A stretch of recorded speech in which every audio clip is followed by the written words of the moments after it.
The Call of Duty series is a franchise of love, hate, rage, and expletives that would get me banned from YouTube. But just as the world was going to fight itself, the gamers could not make up their mind on which game was the best, which is the entire reason this sequence of events happened in the first place. Wait, no, that was something else entirely. Well, we already made it this far, so let's answer a question completely unrelated to anything that was just said. Let's give it a go.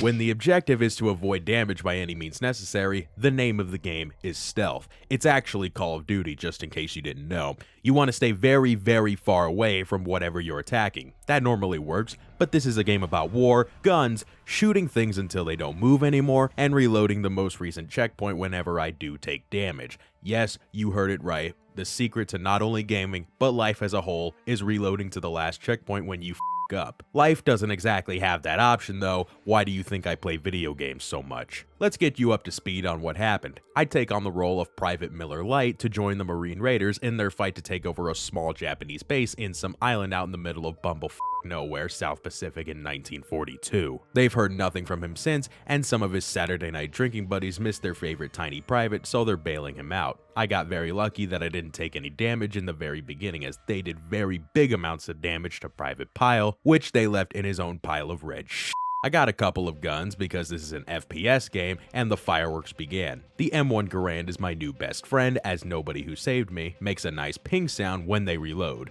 Seriously, just listen to it. I have an important thing I want to clear up before we go any further in, and the first is how exactly this challenge works. It's so simple that even I can understand it if I study it enough. I play this game. What a f***ing shocker. And anytime I absorb even the slightest scrape to my unnatural frame, that includes my fourth toe on my left foot bending at a 45-degree angle, I boot up the last checkpoint. Checkpoints occur at predetermined times and locations, so I can't abuse a save system like most normal games and cheese my way through to the end by saving every 5 seconds. I am not a normal person. I need help in every manner imaginable, and this is not a normal game. It's Call of Duty, so we mesh very well together. After saving Private Ryan because I actually like that movie and want to see it made in 56 years, we moved up into a forest, dude got his leg trapped like SpongeBob, and the bonsai charge was blown to bits like faux SpongeBob. I shot out that light because tanning hates me, finished off everyone who was standing by this river on my own, and witnessed Roebuck training for the 1948 London Summer Olympics in World War II. I wish I had half the ambition to get up in the afternoon as Roebuck does, running like he got a text from his girlfriend saying she's home alone. One of those Discord flashbang images got me. This guy had hacks enabled with God mode, and in true Call of Duty fashion, made me want to blow my brains out after I kept having to repeat the Discord flashbang image over and over again. It was after that point, near an armory bunker type thing, that I realized, unless you push up on a position, there will be unlimited enemies spawning from the depths of nothing to try and ruin your challenge. It made getting in and out of the armory excruciatingly painful, but in the end, the strategy was to just simply run for the extraction point. It somehow worked, a grenade blew up in front of me, I didn't take damage, I lost control of my character, and then I took damage from Takeo's Path of Sorrows. I decided that taking damage when I cannot control the character defeats the purpose of this challenge, so that fluke doesn't count. At the beginning of the next mission, you are tasked with unleashing a barrage of artillery strikes on the enemy team so they can count towards the tactical nuke kill streak. Death literally falls from the skies, and it's a beautiful sight to witness. I found an LMG on the ground that weighs about the same on my back as my team does in an online team deathmatch. Getting through the sandy beach required some patience, and positioning yourself too far in the open would pave way for a bullet to find itself in your teeth. I hiked through some trenches, lost some teeth along the way, and managed to push through onto an open area. This area has zero cover beyond this truck here other than some trenches, and some guns armed with dudes are everywhere around and desire to attack you and only you. This bonsai guy proved it and made the 30 seconds I took getting there irrelevant. Because I'm more stubborn than my mother and it is currently 12:45 a.m. on the 29th of September 2021, I pushed through, slowly but surely. I was getting into that bunker one way or another. Those open mid-range fights are my worst enemy and the 19th most annoying part about this game as a whole. The 18th most annoying part about this game as a whole is the 7 guys that just came waltzing right through from the beginning to the end. We cleared out the rest of the bunker. I realized that jumping onto the MG cheat turrets was only a slightly better idea than when I ate coleslaw that one time and used the artillery to send everybody out there to the great big armory in the sky. Sergeant James P. Sullivan got stabbed with a bayonet and was sent to a much better place. Seriously, any place other than this one was better. Because this plane was very blue and my bullets wouldn't resurrect this guy, our cover was blown in the exact same way our allies were. The irony of booby-trapping the dead was very strong with this one. The bar, that's the place I won't be going to on my next birthday, but it's also this gun I'm using, is very strong. So strong that all it takes is one bullet and those fools would never see the bright sun ever again. So I'm doing them a favor. I couldn't figure out how to throw a grenade since I'm playing the PC version, so color me surprised when I found out that to actually throw a grenade, I had to press G. I told you before, I'm a drain on resources. I took care of that problem quick. Being careful was the key into getting past these open mid-range gunfights. I didn't really know how to do that, and it showed in this recording. Near the MG bunkers, I made my way to a corner and Private Poland Sky decides to entrap me there and never move out. Do not question my movements here. This is not a hotel room, this is a damn battlefield. Turns out just jumping up on the ledge got me out of there. The amount of wall hacks in World at War is utterly ridiculous. That guy just walked through a wall after I burned down their precious bunker. The process of running from the bunker to the other side of the field was to simply let the useless AI deal with everybody while I take pot shots at anything that moved. It worked sometimes, other times not so much, but I made it through eventually. Running up the staircase somehow allowed some tanks to magically appear on the battlefield right next to me. Enemy tanks appeared as well, and for those who cannot tell the difference, they made sure to make them red, because the color red automatically makes things evil. I have to say though, shooting tanks with my own personal bazooka felt like some Duke Nukem type shit. Yes, I noticed that I heavily prefer a certain set of weapons, namely the M1 Garand and the Type 100, but every enemy that I come across has these guns at their disposal, and I like when ammunition is everywhere for me to fire. We had to hold a line near the end, and after taking some damage from needless tanks and guns armed with the Axis, the best strategy I found was doing nothing on the floor and just let them come to me. Taking out a certain number of enemies, don't ask me how many, I didn't bother counting, concludes the mission. Fire Emblem's own Dmitri, whose last name was Private Petrenko, somehow lived the Stalingrad massacre and found his brand new best friend Viktor Reznov. He is a sniper, as evidenced by his role that for some reason the devs found important. I tried picking this PPSH up, but Reznov desired for me to snipe my enemy like any other animal. I listened intently to any advice he gave. Because of the severity of the situation, I attempted to crack open a cold one, but the physics of life didn't matter back in 2008, I suppose. Some sniper up in a tower had nothing better to do. He ended up succeeding in his mission the first go-around. I adapted to the choices he made, the story was tailored by how he played, and I sent him to meet his maker once and for all. Inside of a building, they somehow found us and torched the place down. Getting through the first crawling section wasn't anything, except when I took damage by this bookcase. Beyond that were some windows that gave way to me taking damage several times over. Did I mention there was fire everywhere as well? Eventually it worked out, I just had to make sure I avoided the fire, only to have a pillar of fire fall on top of me and do some damage. This is unavoidable, but the power of camaraderie and friendship pulled through, and I took even more damage thanks to the fire everywhere around. This part is unavoidable, meaning you cannot beat World at War without taking any damage, but I'm gonna keep going anyway, because if I stopped playing on every challenge I failed, I wouldn't have shot the coyotes with tomatoes as ammunition in the Nickelodeon Barnyard video game. Seriously, that game is god-awful, please never ask me to play it. I provided some Overwatch with the Mosin Nagant Reznov gifted me, along with an MP40 because that gun is everywhere and I need ammo always. I even got the task done in the comfort of my own home. I moved up, hopped on the MG42, and realized what a terrible idea that was almost immediately and just decided to snipe instead. When in doubt, snipe it out. That statement holds true when I had the task of eliminating Edward Richtofen from this world. This variant of Edward Richtofen's middle name is Amsel, and Reznov refuses to say anything else otherwise. I got him on my first try, and then took damage at practically the same exact time, forcing me to do it again. We had to run out and launch ourselves from the building, ending us with a cliffhanger. It didn't last long luckily, and because this is PC version, I had a bit of fun playing around with console commands on this mission for some reason. It was confirmed on this day that Viktor Reznov can indeed use teleportation, and Dmitri Petrenko only exists as a floating set of arms. I finally found that PPSH I desperately wanted back in Stalingrad. Given just how useless a lot of the supporting AI are in taking down anybody within 5 feet of them,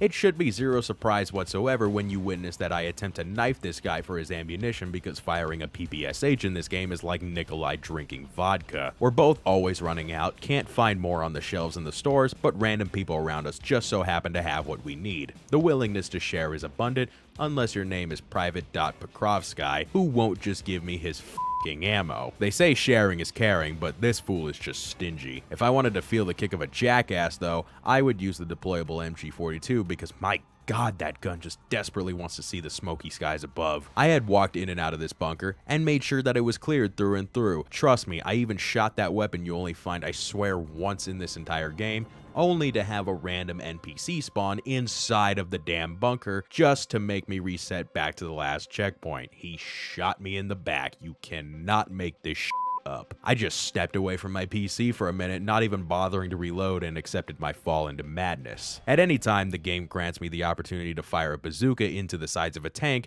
I graciously accept because I get to shoot a bazooka into the sides of a tank. Okay, it is technically a Panzerschreck. I understand that. What I don't understand is why there is no Shrek stickers on the Panzerschreck itself. I get we're in World War II, but man, some culture would be nice for a change. For my efforts, I got to ride on one of the tanks for 45 seconds of rest, because 45 seconds will rest up the dozens of resets I've had to do up to this point. The rest of the mission was getting through some close quarters combat, which was easy enough. Reznov is the most charismatic man alive, as evidenced by my needless nodding. We returned back to the adventures of Miller Lite and friends to set fire to a pit of animals because they oppose everything we hold dear to our hearts, and watching me just blindly walk into the fire of a deployed MG for some reason just makes me giggle. Everything about this is ridiculous, and I'm not sure what's worse, the fact that I actually did it without taking any precautions, or the fact that it seemed like I was going to eat every single bullet it threw my way until the war ended. The mission itself was the most basic in the entire game, nowhere near as badass as sniping Edward Richtofen from 100 yards away. It was just wrecking 3 different pits because they had mortars in them,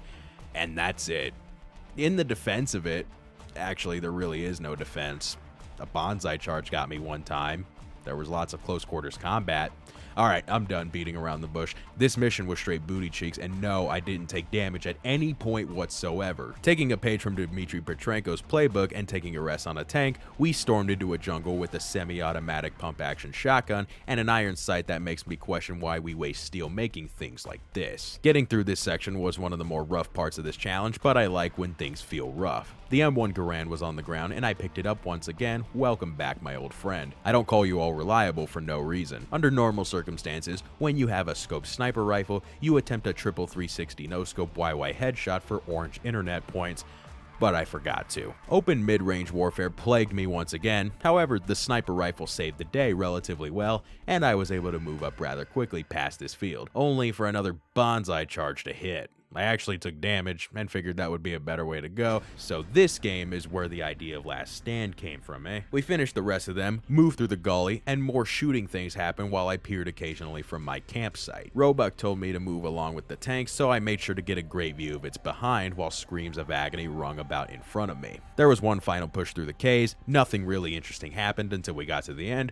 where we found a giant artillery room with giant guns that I will very much enjoy firing. I also found Tank Dempsey amongst our ranks, though his voice is rather light for some reason. We're with our favorite Dmitry Petrenko once more, this time inside of a tank that is armed with a flamethrower and plenty of mortars to launch the way of anybody who tries to make me fail. And I immediately failed after blowing up a house, but not before taking him with me. Since I'm personally not taking damage in this mission, the tank will act as my understudy. Turns out avoiding taking damage in this mission is much more difficult than anything I have faced beforehand. Your range of motion is increased, but you're also a fat f*** at the same time. Combine that with the various tanks and bazookas armed with people virtually everywhere across the battlefield, and it gives a recipe for disaster. What I found that worked was simply testing the waters to get an idea of exactly where every enemy was that posed a dangerous threat to me. That includes where tanks are, where the Shrek Panzers live, towers, bunkers, you name it. Oh, and dodging everything with zero cover anywhere made this mission a breeze to get through.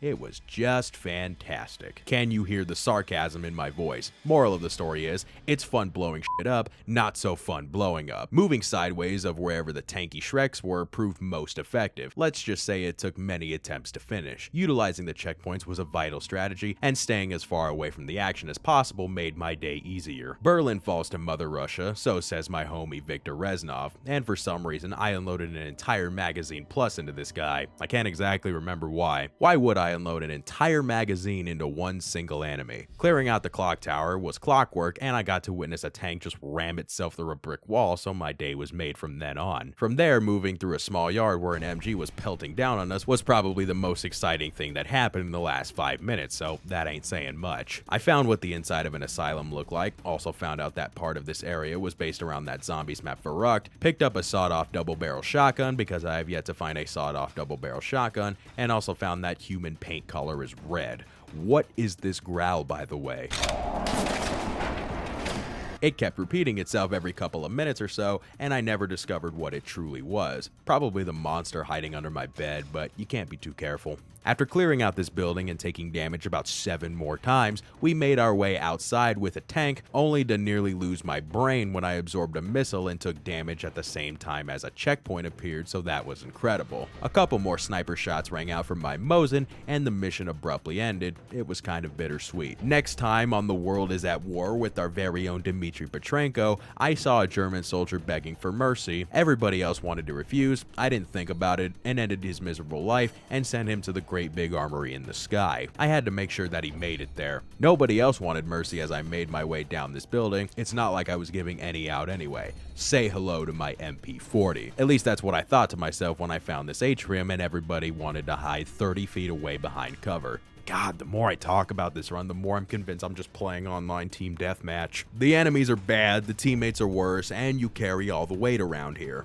Great. We made our way past the atrium, down even more flights of stairs, some Russian comrade was complaining, and what a surprise, more things to give me target practice. You'd think with the kill count as high as mine that every living soul would be running away, cowering in fear, but they want their 15 minutes of spotlight that won't even matter later. How sad some of these lives are. On the streets, staying with the tank seemed like a good idea initially. That was until I believe one of them blew up while I was standing right behind it. The game even says stay close with the tanks, so it just confirmed to me, Deal Wheels, that even the game is against me finishing this challenge. I truly wonder why we never had the advantage in any scenario. Plenty of bad things in buildings up above, with me having to do all the work. Sounds like my 5th grade science project. Down below was the same situation, all the way up until I drowned thanks to my now former best friend Victor Reznov, failing to open a door in time. I get QuickTime events are tricky sometimes, but come on my guy, it's not that hard. I played a petty nameless officer Locke in what was easily the most fun and frustrating mission in the entire game. I, Locke, am on autopilot while fully in control of a chopper gunner over the sailing seas, shooting anything and everything that moves because I need aerial target practice. I had access to 4 different types of weaponry on this plane, and lots of boom booms happened when the guns went pew pew. After eliminating most of everything that moved on the backside, I switched to the side gun because the pilot can't keep a steady pace,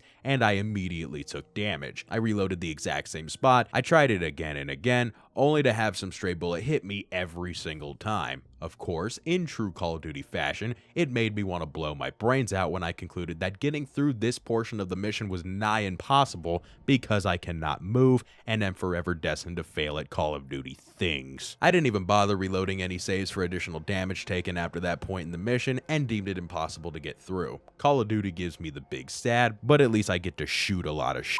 I truly wonder if Private Miller would enjoy a Miller Lite. It seems like it writes itself, and no, I am not sponsored by Miller Lite. I'm not sponsored by anybody now that I think about it. I just find it funny. What's also funny is using a flamethrower on anything that moves in front of me and dying to a random grenade with zero indication that it was even there. Funny, funny game. A flamethrower is useless to me, seeing as though its range is roughly the same as Modern Warfare 2's Commando perk. Getting through the fields and into the rock was a relative breeze once the smoke screens were thrown. I cannot tell you why this next portion I had so much trouble with. Probably because I need some kind of help. First, I thought we were supposed to blow this cargo up and I took damage. Then a red barrel blew up and I took damage. Then I somehow threw all 3 satchel charges outside of the bunker and I took damage. I then tried throwing a simple grenade into the bunker and no surprise there, I took damage. I even threw a satchel charge into the bunker on my 5th try, and guess what? I took some damage. At the rate I'm going, by the time I'm 40, I'll probably be in a psychiatric ward for how I play video games. Holy f***.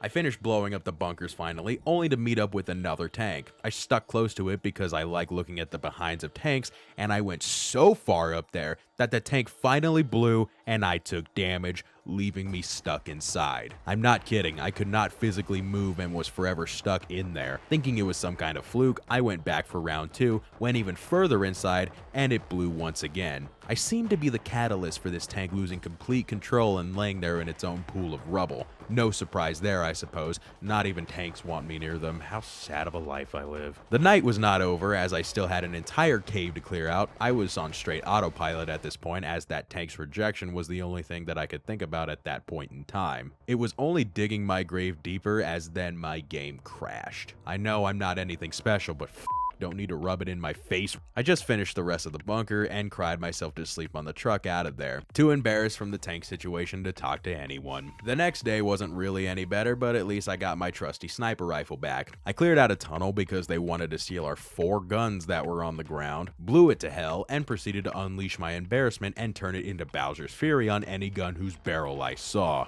I don't really understand the bonsai charge, seeing as though you have a long-range Arasaka sniper rifle, and apparently the most effective manner of using it is sticking a giant blade on it and running straight forward to your opposition while screaming at the top of your lungs, "Bonsai." Real. We made our way into the shiny red West Castle and proceeded to clear each and every room, even the rooms where enemies pretend to be asleep while hundreds of bullets are flying not 100 feet away. I shot them on sight. I found a mortar pit and proceeded to launch aerial hell against anything within a 50-foot radius. Structures are included. And before long, all the mortar crew were forever cinched into the ground. Unfortunately, I was out of mortars by the time I reached the courtyard, but my gun did just fine. I didn't actually know this bit, but you can shoot through this sheet and make the little shadows go bye-bye. Our own Tank Dempsey died because some people surrendered without actually surrendering. Rest in pieces, Tank Dempsey. At that point, it was simply calling in air support on the surrounding buildings for 3 minutes straight while I hid behind some cover and took pot shots on anything that got close. And now it was time to go home. Our very own Dmitry Petrenko got about 30 seconds of rest at most, while Reznov chastised Nikolai and told him everything he was doing in life was wrong. You could feel the disappointment on his face. We had one final objective in this game, and that was forever castrate the remains of the German army in Berlin. Storming through a building relatively quickly was the first order of business, and that giant building in the distance was top priority. I needed ammo for my PPSH, and no one was willing to share, so I had to take it by force. I couldn't see the name of that guy, but I greatly appreciate your service. These guys too. Getting through the plaza is no simple task, as everywhere you look, there's 5 more dudes with guns aiming solely at Dmitry Petrenko. The first flat gun was taken out very quickly. Same with the second one. The other 2, I wasn't so lucky. Waves and waves of enemies continue to spawn, and should you not push up, they will literally send millions of soldiers your way should you choose to stand there and do nothing. With a lot of effort and a lot more resets, I managed to destroy the other 2 flat guns and moved up to the steps. That guy somehow had God mode, as he ate at least 10 bullets from an MP40 no less, and still managed to burn my dear friend Nikolai to the ground. Oh, and somehow I took damage and instantly died. I even stepped further away and took damage and instantly died. Standing even further back, I was finally able to live the onslaught of the invisible fire, but Nikolai, my beloved, still fell. At least someone will read his diary. The atrium inside the building I was talking about earlier was filled to the brim with enemy things everywhere, and there was plenty of opportunity to take damage all around. Crawling was the most effective manner of moving up, seeing as though there's an MG on the 2nd floor. I moved into the room on the side, cleared it out very carefully, and moved up the staircase after many trials, tribulations, and reloads. We continued through the corridors, up more stairs, and into a theater room. Yes, this is a theater room, where I found a PTRS and unleashed hell on every enemy in sight. A PTRS, in case you don't know, is an anti-tank sniper rifle that rips through armor like a dog going through its chew toy. So just imagine what it does to human beings. They didn't even seem to notice I was up there, so it was just shooting fish in a barrel. We moved downstairs 1 floor. I shot an eagle off a wall with a Shrek Panzer, and sent more thanks to the great big armory in the sky. After moving up another endless flight of stairs, the final battle commenced to make it to the flag at the end of the room over there. Dozens of enemies lined the walls high and low. I took some damage from a missile. I got my payback on that, sent very large bullets through people's teeth, The building got bombed to hell. That was kind of scary. I picked up the flag and was gonna carry it to victory, but in true Call of Duty fashion, one enemy remained and he shot me with a pistol of some kind, enforcing the notion that yes, you will take damage in this game whether you like it or not, and if you don't like it, suck my cock and you sideways. I planted the flag mere seconds after getting shot. Reznov gave some sort of inspirational speech, and I did not beat Call of Duty World at War without taking any damage. In total, by my count, you were forced to take damage 6 times through this campaign, once in the burning building in Vendetta, 4 times in Black Cats, and once at the very end just to put that nail in the coffin. The rest of the missions can be cheesed via checkpoints, but you probably already knew that. If you enjoyed this video or learned something, consider leaving it a like, or if you didn't, leave it a dislike. And if you like what you see here, go ahead and subscribe, helps me out a ton. And if you want your name included at the end of the video here, along with some behind the scenes bonus content like early drafts for thumbnails and previews for my next videos, head on over to my Patreon at patreon.com/DealWheels and giving whatever you feel like. Thank you Metric One Bear, Seabird, and Two-Tailed Charmander for the support. Have a good one. Peace out.